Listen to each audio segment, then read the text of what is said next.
Hello friends, welcome back. It's Friday, so you know what that means. If you watched my last video, it's our commander tier list for Duskmourn. So we're going to rank everything from the least powerful to the most powerful, or the commanders that are going to win you the most games. I love doing these videos. I'm excited about this. Let's get into it. I'm Adam, and this is Commander Tags.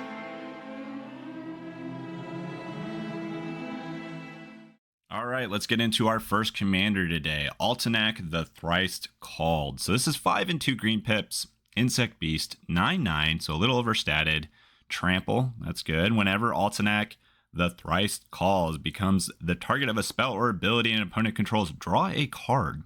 Pay 1 and a green, discard it. Return target land card from your graveyard to the battlefield tapped.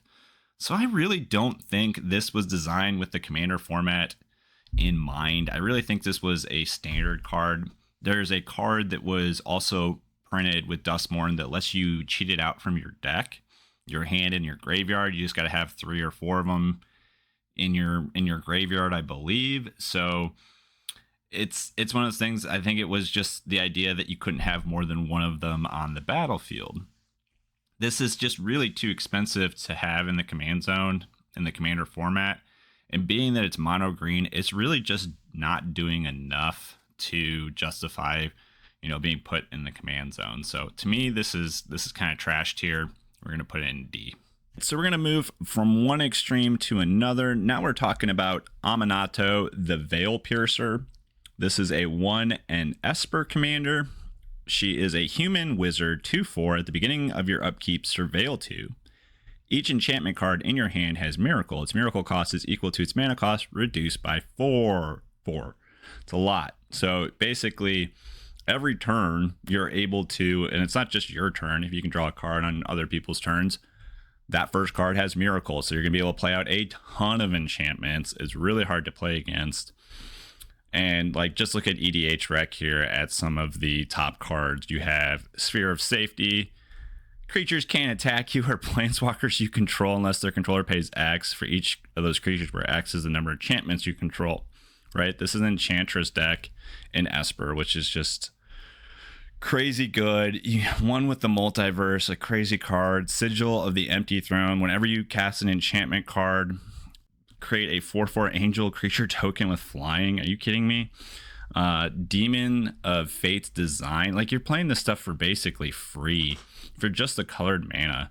Flying Trample. Once each turn you may cast an enchantment by paying life instead of mana. Come on, are you kidding me?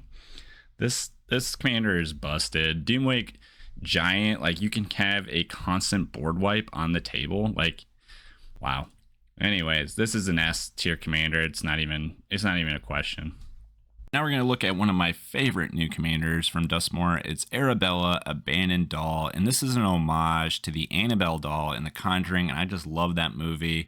I love the whole haunted doll thing, so maybe I'm a little biased here, but it's Boros, which means it's just a red and a white. It's really low costed, which is awesome. Toy, 1/3. Whenever Arabella, Abandoned Doll, attacks, it deals X damage to each opponent, and you gain X life, where X is the number of creatures you control with power 2 or less. What's awesome about this is it's very thematic for Boros to do damage to everybody and then gain life. It's kind of it's one of its things, so I love that. And then the whole power 2 or less, there's tons of support for that in white. And this works really well with cards like War Leader's Call, which is one of my favorite cards from Karloff Manor. Perforos, anytime you play a token. So you do a token theme with this. And I did a whole commander dive on this. I'll put it up here in the corner. You guys can check that out if you're interested in some more cards. I will talk about one card here that I just found. I just can't help myself. I got to talk about cards. And it's Dollmaker Shop and Porcelain Gallery. So you play this for Dollmaker Shop side, probably whenever one or more non-toy creatures you control attack a player, create a 1/1 white toy artifact creature. Then you can unlock the other side, and creatures you control have base power and toughness, each equal to the number of creatures you control.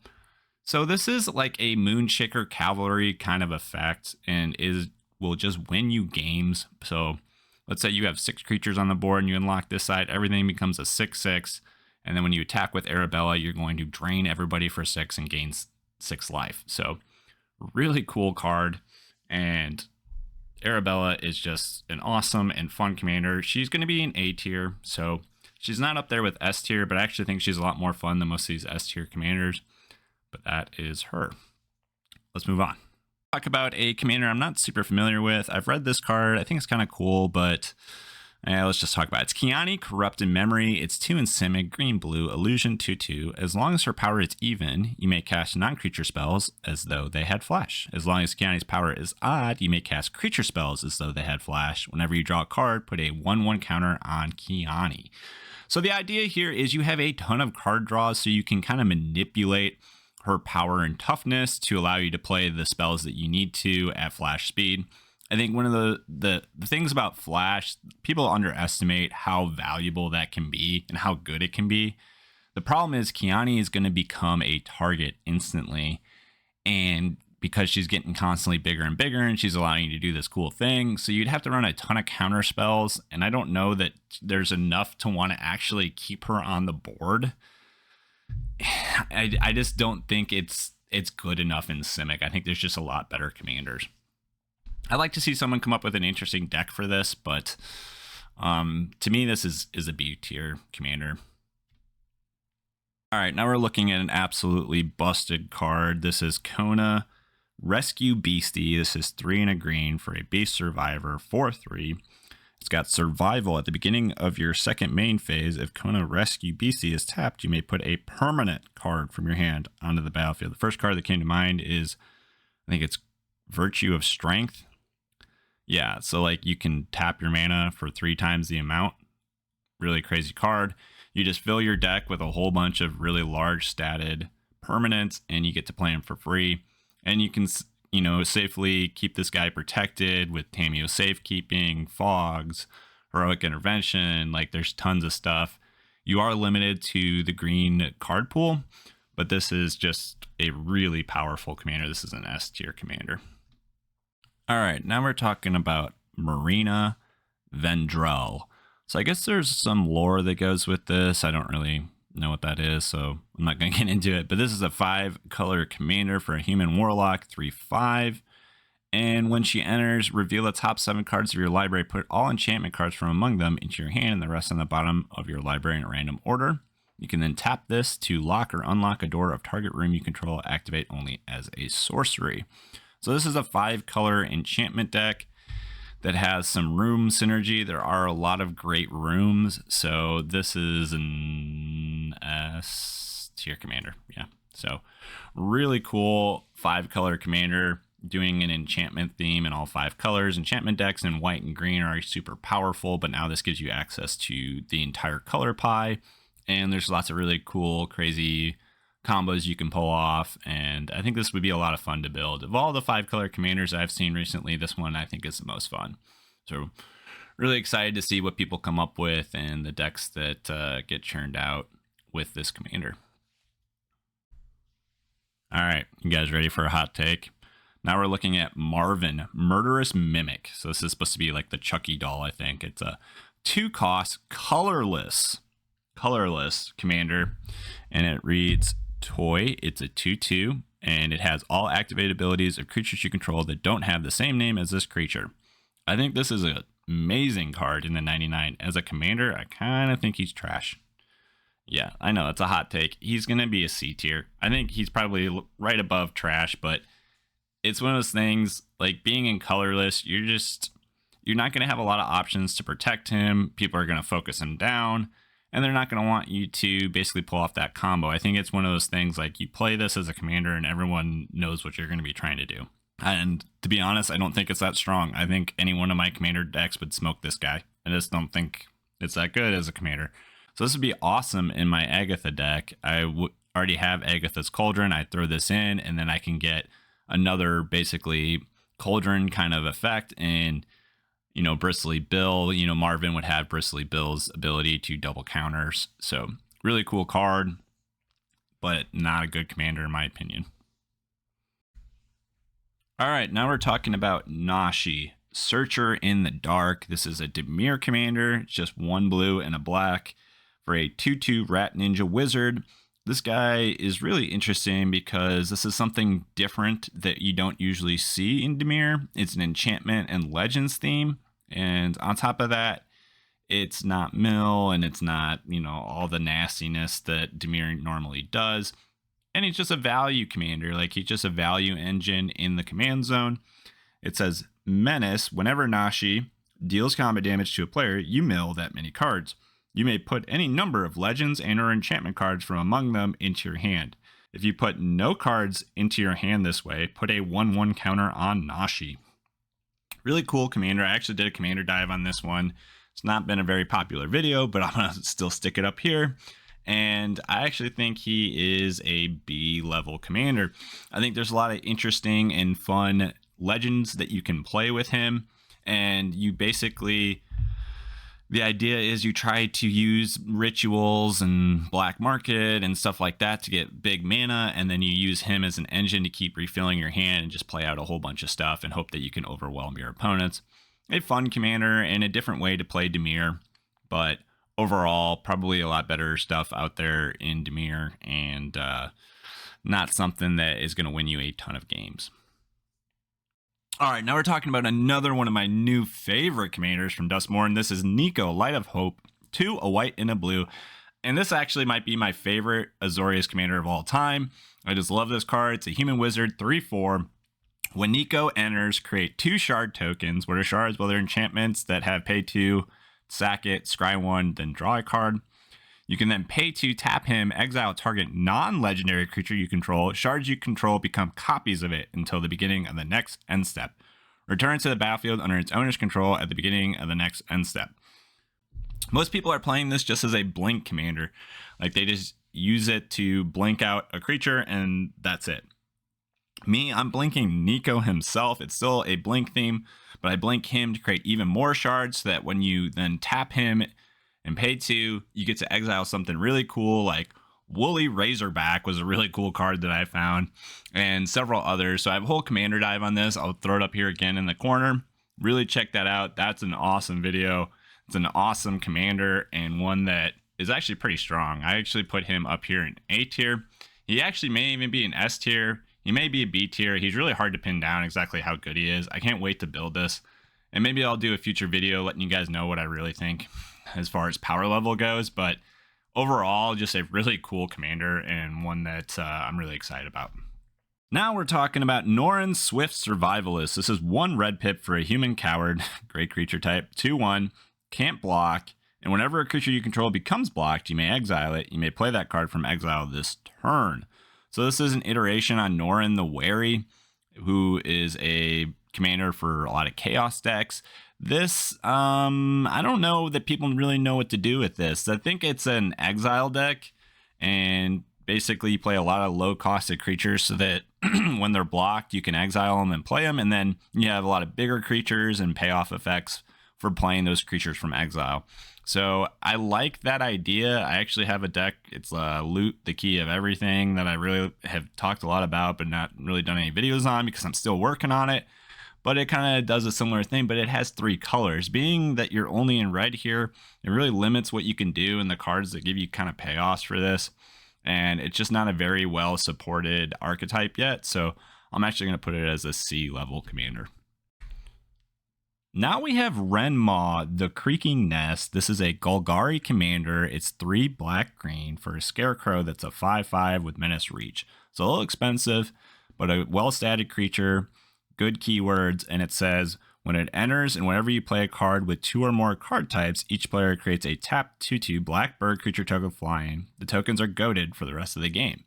So it's really flavorful. I love this idea that he's a Scarecrow and the birds are scared of him, so everybody's attacking everybody else except you.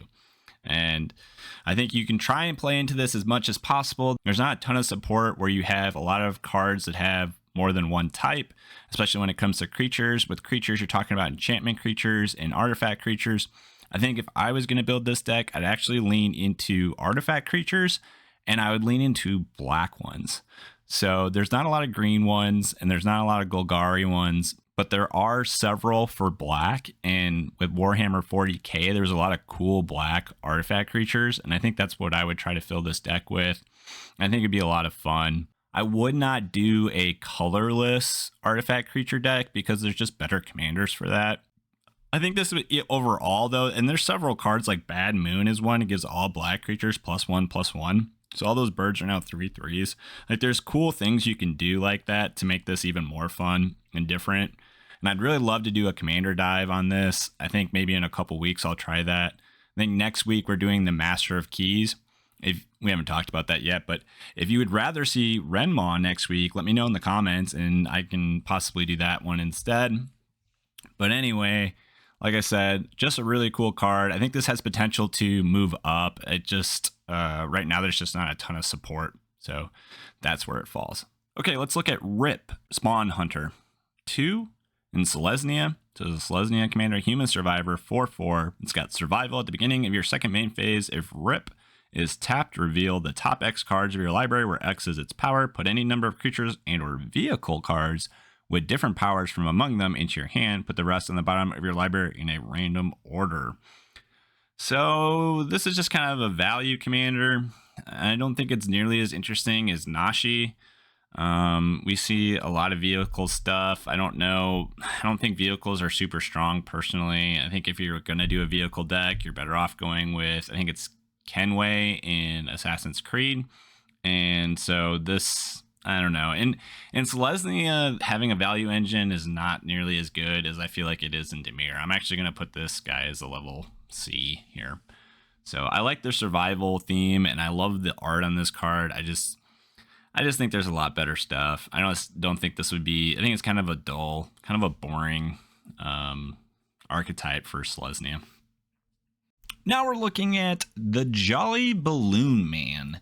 And this guy is pretty awesome. He is another Boros commander. I love that we are creating more and more Boros commanders with different flavors that do different things because Boros for so long was kind of plain and vanilla.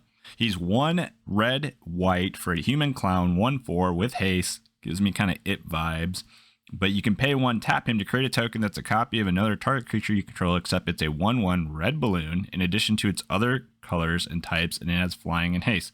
Sacrifice it at the beginning of the next end step. Activate only as a sorcery. There's so much you can do with this. There's so many broken combos. I love that it has haste, and you can instantly start to utilize him. But this is just, I've seen it played. I've seen it built. If there's plenty of YouTube videos out there that talk about Jolly Balloon Man and plenty of gameplay that you can see. And he's crazy awesome. He's going to be an S level commander. Probably a lot of CEDH implications here with this guy. You know, you just got to find all the broken combos. He's meant to be just an absolutely broken commander. And I think he's really cool. He's got flavor. I think it'd be fun to build, but I also think it'd be tough not to build him completely broken. So that is the Jolly Balloon Man. The Lord of Pain. All right, so this is a Rakdos commander. I believe this is the alternate commander for the Volgavoth Precon. It's 3, a black, and a red. Definitely gives me Squid Game vibes. And it says Menace. It's a human assassin 5/5 Menace. Your opponents can't gain life. Whenever a player casts their first spell each turn, choose another target player. The Lord of Pain deals damage equal to the spell's mana value to the chosen player. So I think you do kind of like a group slug kind of thing, just like Volgavoth. You're going to do damage to everybody on everybody's turn, so your mana barbs and things like that. And they can't gain life, so that's really good because that's the best way to counter a group slug is with some life gain. If you guys are interested, I also did a video on how to beat Volgavoth, and it would actually apply to this as well. I'll tag it up in the corner. Again, the idea with this is just you're doing damage to everybody on everybody's turn. And, you know, you're going to put a bunch of really big spells in your deck so that when you're casting your first spell, you can do a whole bunch of damage to one person. And then it's all indirect damage. You're not going to be swinging in. Really cool spin on Group Slug. I think this one's actually a little bit more interesting, if not quite as powerful as Volgavoth. I'm going to put this guy up here in A tier. The Master of Keys is an Esper commander. It's X-white, blue-black, legendary enchantment creature Horer, flying. When the Master of Keys enters, put X/1/1 counters on it and mill X cards. Each enchantment card in your graveyard has escape. The escape cost is equal to the card's mana cost plus exile 3 other cards from your graveyard. So this is going to be an enchantment and mill theme. Really cool combination here. Really excited to do a commander dive on this one. I'm going to do that Monday. It's either this one or Renma. If I get a bunch of comments that want Renma, we'll do that. But otherwise, it'll be Master of Keys. Either way, the other one will be done the next week. And look forward to that video. However, this is going to be really cool because there's already a ton of support in white. But I mean, being in Esper, that gives you access to, you know, I don't know. Black has some cool enchantments, but the only one I can think of right now is Phyrexian Arena. In blue, you have Rhystic Study. In white, you have Smothering Tide. This would be a super strong deck. And that doesn't even count all the enchantment creatures that you're going to be able to chalk this deck full of. So this is an S tier commander. Really awesome. General consensus from the community is this is S tier. Just reading it, it just sounds broken. It seems the escape keyword is pretty broken, across the board here. Every card they come out with escape is usually busted right away. So I can't wait to see what I can do with this deck. Again, look forward to that video coming either Monday or next week. Pay attention to my channel. I got a community post there. You can vote on which commander you want to see next, but it's looking like right now, based on votes, it's going to be Master of Keys. The Mind Skinner! 3 blue pips. This is a blue commander, legendary enchantment creature Nightmare. It can't be blocked. If a source you control would deal damage to an opponent, prevent that damage, and each opponent mills that many card. This is just a straight up mill deck. And there's tons of ways to do mill in blue, so there's tons of support. I love that it mills everybody at the table and that it's a 10-1. It's going to be really easy to remove, so I think that keeps it from being like an S tier. But being that it's low cost, oh man, I struggle here. It's either A or B. I'm going to give it a B for now. I think that while it is really strong, 1 toughness is just too easy to remove. So I'm going to give it a B. You're going to have lots of ways. Overall, this deck is probably going to be an A just because of the amount of great mill that you're going to be able to put into it. But the commander itself, I mean, there's probably better mill commanders, to be honest. Is this better than some of the better ones? I don't know. That's a tough call. Milling your opponents on turn 4 for 10 cards is pretty strong. The Swarm Weaver, a Golgari commander. It's 2 black-green for a legendary artifact creature Scarecrow. It's a 2/3. When it enters, you create 2 1/1 black and green insects with flying. As long as there are 4 or more card types among cards in your graveyard, insects and spiders you control get +1/+1 and have Death Touch. So the Death Touch is pretty cool. This is a card for the 99. I just don't see this being good enough for the command zone because you can't blanket. You're in Golgari, so you're just going to get the one-time effect of getting 2 insects. And then just giving them a +1/+1 and Death Touch is not going to be enough to justify its position there. There are just better insect commanders. So I'm going to actually give this one a D. Just not very good. All right, now we have the Wandering Rescuer. This is 3 and 2 white pips. It's got Flash, Convoke, Double Strike. Other tapped creatures you control have Hexproof, and it's a Human Samurai Noble 3/4. So I think this is a really strong card. I love this card, but I just love it in the 99. I just don't think there's much going for it as a commander. It's just a one-time protection effect, and then once it's on the board, besides having Double Strike, it's not really doing anything for your deck. There's just not much to build around here, and I would recommend, if you're going to do like a human deck, find something that synergizes more and kind of gives you a continuous effect. So I'm going to give this one, unfortunately, this is going to be a D as well. Everybody ready for another hot take? Now we have Toby BCB Friender. It's 2 and a white for a human wizard 1/1. When Toby BCB Friender enters, create a 4/4 white beast creature token with this creature can attack or block alone. As long as you control 4 or more creature tokens you control have flying. So everyone builds this as a token deck. I think you do put some token generators because having some redundancy there is going to be nice, but you have a token generator in the command zone. So you don't need a lot. What you actually want to do is build this as a blink deck. You use things like Parting Gust is a new card. And not only does it blink stuff, but it also has the added effect if you give an opponent a tapped fish, their stuff stays exiled. So it's a removal as well. I love that flexibility. There's another one in Thunder Junction. I'll put that up here. And that's the way to build this deck. I think it's a lot stronger than people think. If you build it that way, build it right, having a whole bunch of 4/4 flyers and swinging in on your opponent is really good. So I'm giving this one a B. So yeah, a little hot take, but I think it's highly underrated. Oh no, our buddy Rip fell off the board here. Let's put him back up there and see where he was. All right.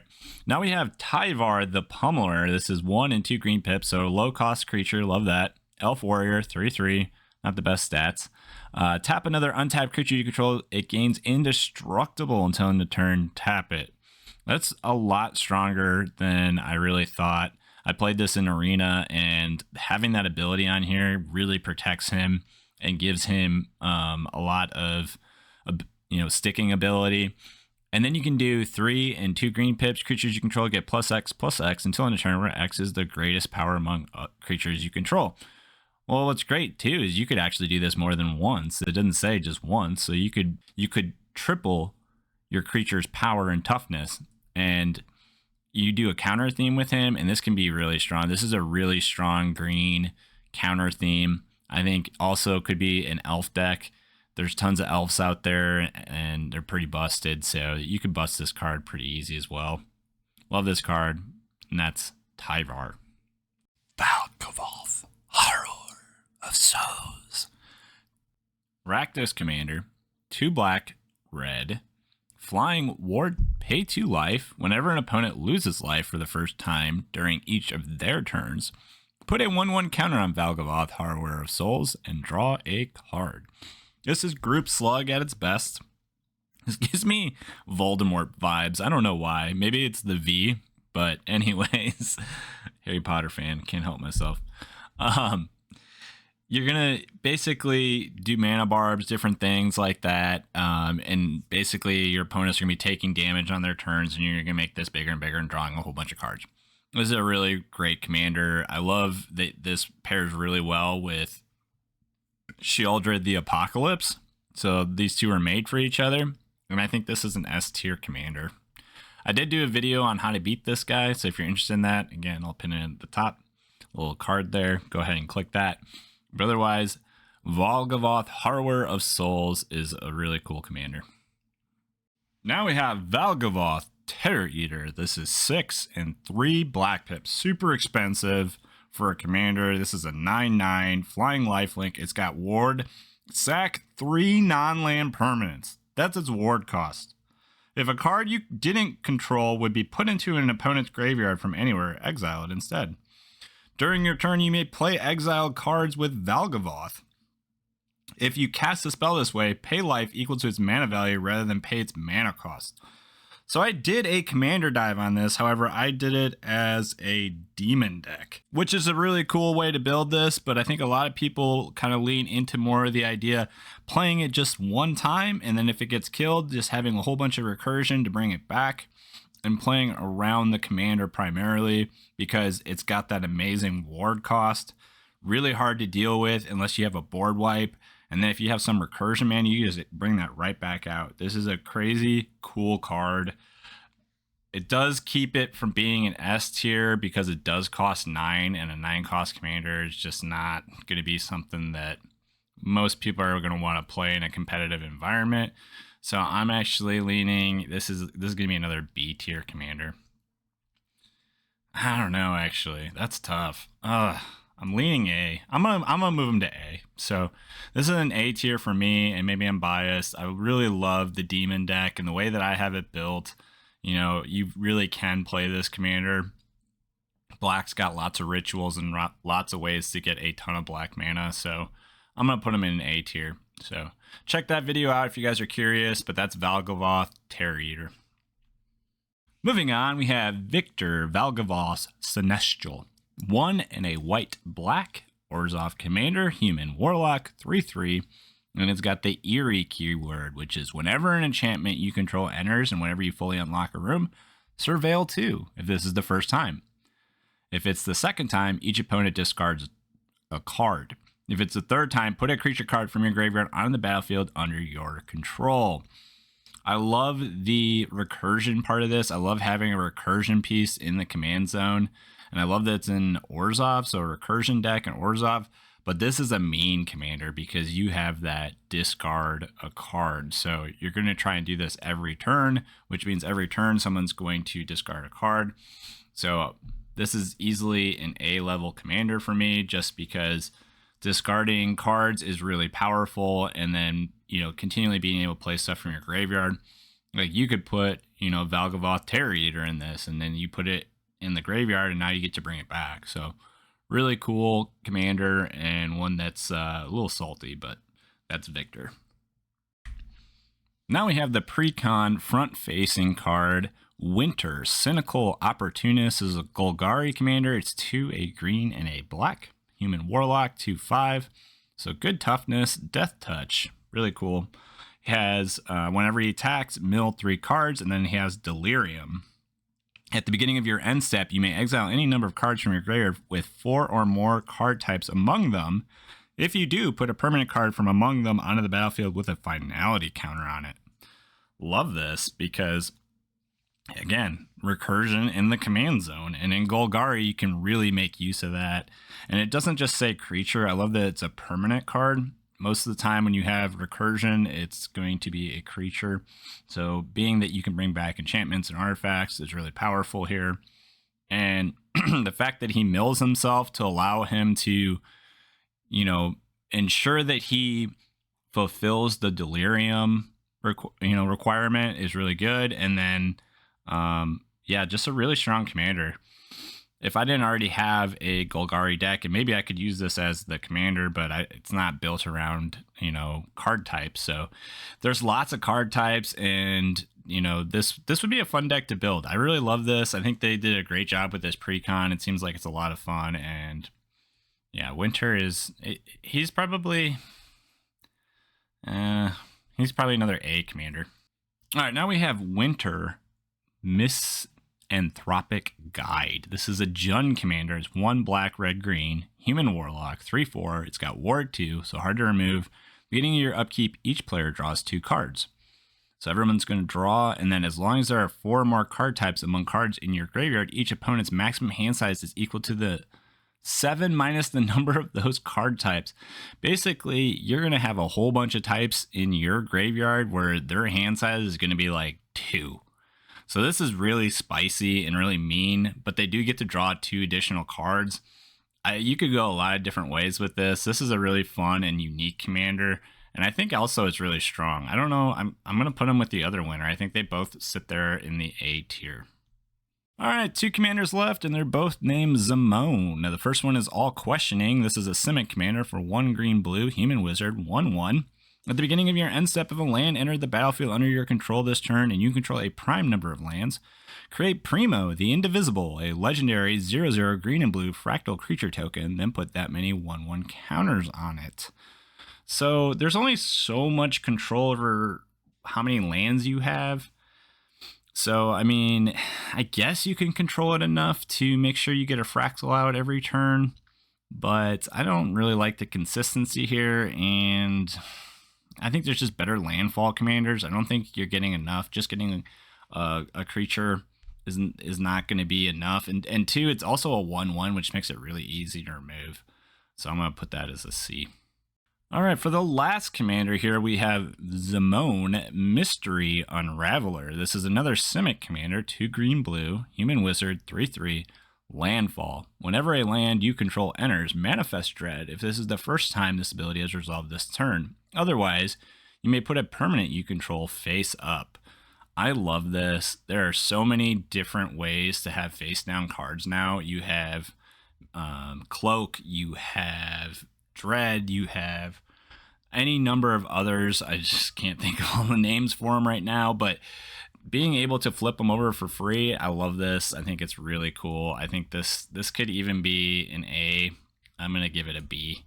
But this is a really cool commander and a lot of fun, I think. There's a lot of really cool face down commanders, or face down cards that can give you some really cool effects. And that, everyone, concludes our tier list. That is every commander from the new set Duskmourn House of Horrors. I hope you liked the video. I think WotC did an awesome job with this set. When these cards first started coming out, I was really skeptical. I didn't think it was going to be a great set, but as everything got released and I started playing with these cards, oh my goodness, the theme comes through. It all comes together. It all works. I just love this set. Get out there, build some decks, give these cards a try. You won't regret it. And as always, comment, like, and subscribe. I'd really appreciate it. Catch you in the next one.